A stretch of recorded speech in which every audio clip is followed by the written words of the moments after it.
Hey guys, welcome back. I just went on a successful rock con to Peter Pan Land again. I thought I would show the results and a little bit of a shed update of what I've been doing out here since I built that tumbler.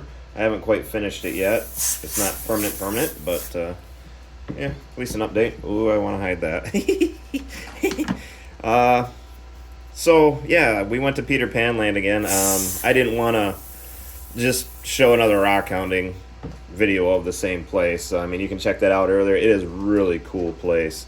Um, really unique. I should probably explain that it's private property owned by the power company, but they allow public access to it. So, kind of like the power line. You can kind of drive I see motorcycles and RV vehicles driving down the power lines. It's kind of the same deal. They don't have a reason to maintain it, so they allow public access to it, and because it's right next to the hydroelectric dam, and yeah, they just kind of allow public access to it, and it's kind of cool. Not many people rock on down there, for obvious reasons, because once you're down there, you got to climb like 100-foot cliff, and my wife, she carried this 6-pound monster up the hill by herself, and of course they look more and more spectacular in natural light instead of this fluorescent. But that thing was pretty cool. I thought it would make some decent cabs. Maybe if I had a slab saw, it'd be worth taking a few slices out of it, not all of it, and probably hammer the rest. But yeah, anyway, she liked it. I was gonna leave it, but she wanted to carry it up the hill, so good on her and her CrossFit body. I should point out it was no problem for her. She's top 25% in her age group in CrossFit, if I haven't said that already. So, yeah, it's not an issue for her climbing that hill. I carried the rest of these up the hill, which totaled 22 pounds in a backpack. And it's kind of funny when you're picking up a rock like this and you're like, oh, that's going to hurt as you throw it in the backpack. But, yeah, we got some cool stuff. There's a few fossils down there, including some Petoskeys, which I've never found. I already showed that guy. Let me just highlight the cool stuff. Still got rock or sand all over it, but this is just kind of a neat piece of quartz that just had a little bit of host rock in it, and I thought would tumble up kind of pretty. It's going to take a long time to tumble with all those dents, but that's the way of it. Little piece of granite my son liked. Oh, he found this thing. I believe, yeah, it was this thing he found. This was it this one or this? No, that one was mine. I found this one, and I half wonder if that isn't an agate. I mean, it's a chalcedony of some sort. I suppose I could get a flashlight on it and tell for sure, but I think that's just water level banding. So I think it's a water level cold water agate, but don't quote me on that. I'm just going with it. So yeah, he found that one. That one was pretty awesome, and I was excited when he showed me that one. And then yeah, I found this one again, about the same line, same thing. I thought it'd be cool to get some cabs out of there, some varied colors, or just tumble as is. Now that I'm tumbling larger rocks, just going for it with the big stuffs. Let me get some organization here so I don't keep showing you the same thing over and over. Your typical, I think it's just a rhyolite granite type deal, but that was pretty cool. Thought it'd be pretty cabs. This one I picked up, and even my son went, whoa. It's got the lines of epidote through there, some full feldspar crystals. It's probably basalt in the host rock, but or something along that line, more common mineral anyway. But yeah, it was pretty cool. I thought that one was pretty stunning, and I can definitely throw that on my tile saw easy and cut it. And yep, that is pretty much a stage 2, well, almost stage 2 ready piece of quartz. This thing's ready for stage 2. Look at that. That is gorgeous. They even make somewhat pretty cabs. I mean, they're not stunning when you hold them up next to an agate, but still, they're pretty. Well, that was unique for West Michigan. The colors on it. Don't typically see those colors in Michigan. but it seems to be very soft, so I don't think it's going to hold up very well. Yeah, piece of unakite. There's all kinds of unakite down there in various forms. As you can tell on this one, it's technically a unakite. Yep, another unakite. There's a lot of rocks down there that are, I don't know if it's just because the rock isn't, or the beach isn't picked, but, you know, you got to haul everything you pick up a cliff.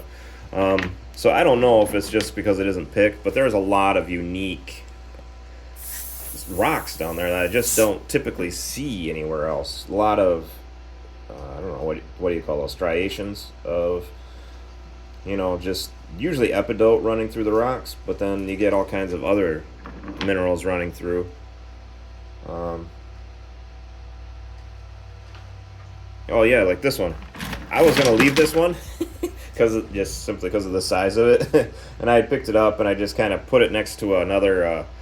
I leaned it against another rock, thinking, you know, maybe somebody else would like it or like to see it. And my wife came through later and she says, "Look at this rock." I was like, well, I kind of put it someplace obvious for people to find, but she liked it enough again, you know, that I was like, well, you know, if she likes it, my son saw it and he liked it, and I'm like, all right, I'll suffer the pain and I'll carry it up the hill, and I don't think it'll disappoint.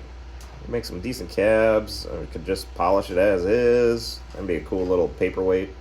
But that's it's probably half the weight I carried up the hill. That stinking thing. Yep, unakite with a band of quartz through it.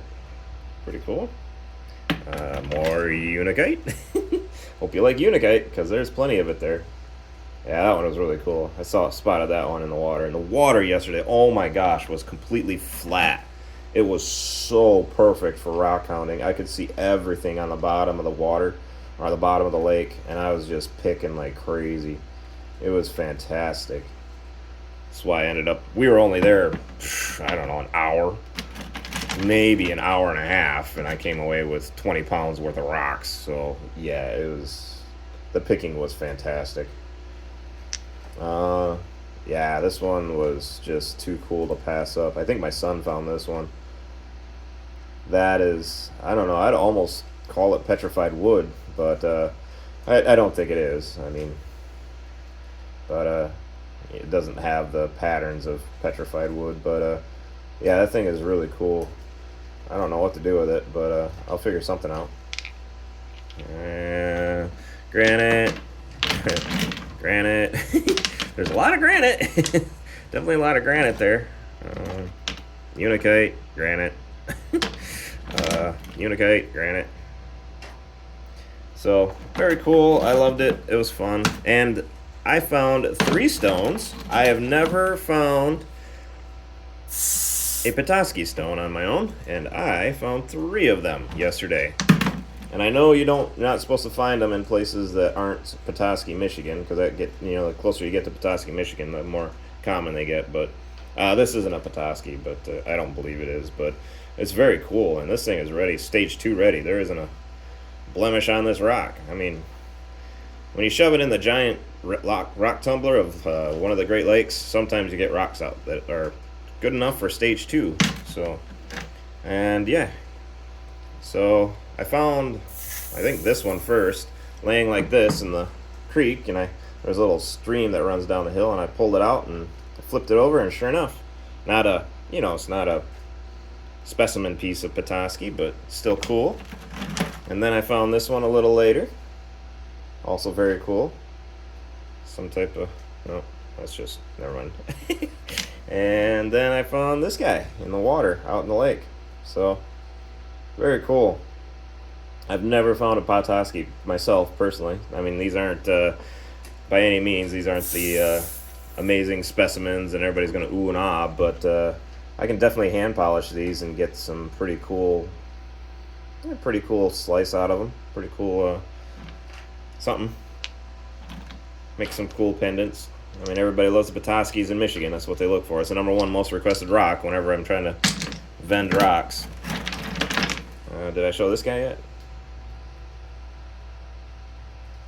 So that was pretty cool. I saw the fossil inclusions. I thought I'd pick it up. My son loves these types of stones with the fossils in them, so I picked it up more for him than me. But I thought maybe it'd be fun to slice into and see if see if those fossils run all the way through. Because this looks like something that came off the bottom of the lake bed, where things had died and kind of settled, and I thought maybe it'd be fun to slice into and see if we can see some natural history through the rock, kind of like the rings on a tree. So yeah, I thought maybe it'd be fun little experiment.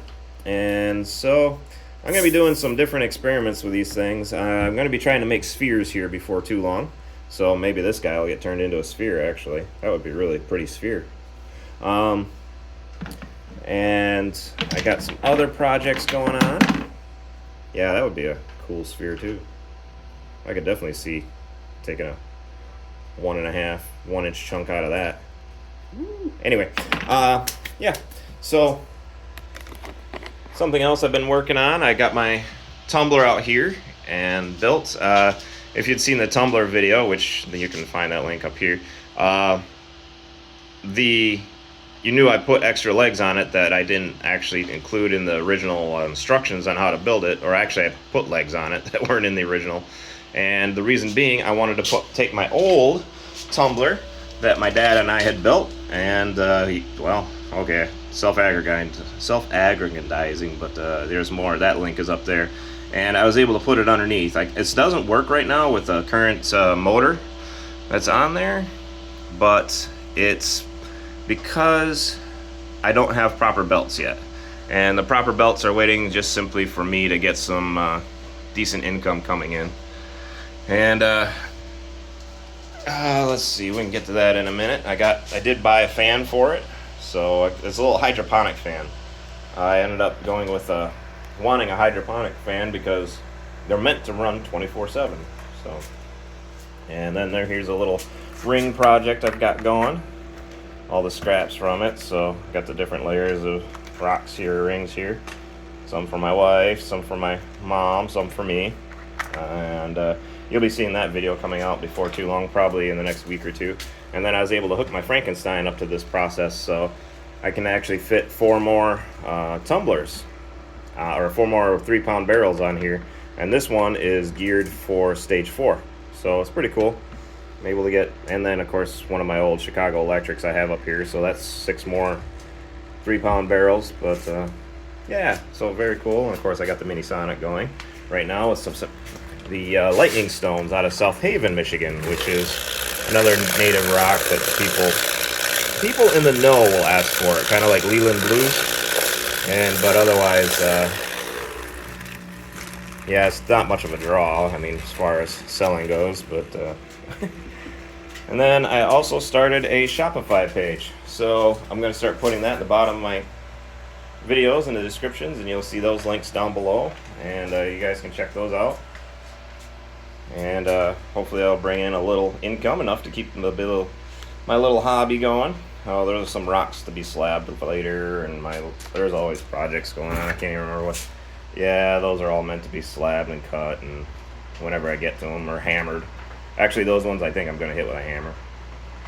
Or they might be turning into spheres.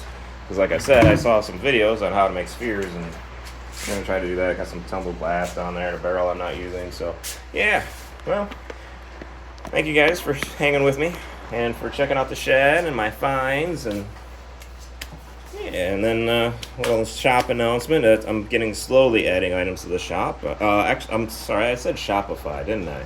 I meant Go Imagine. And with Go Imagine, I'm very excited. It's a really good company. 100% of their profits goes to children charities. They are really focused. They're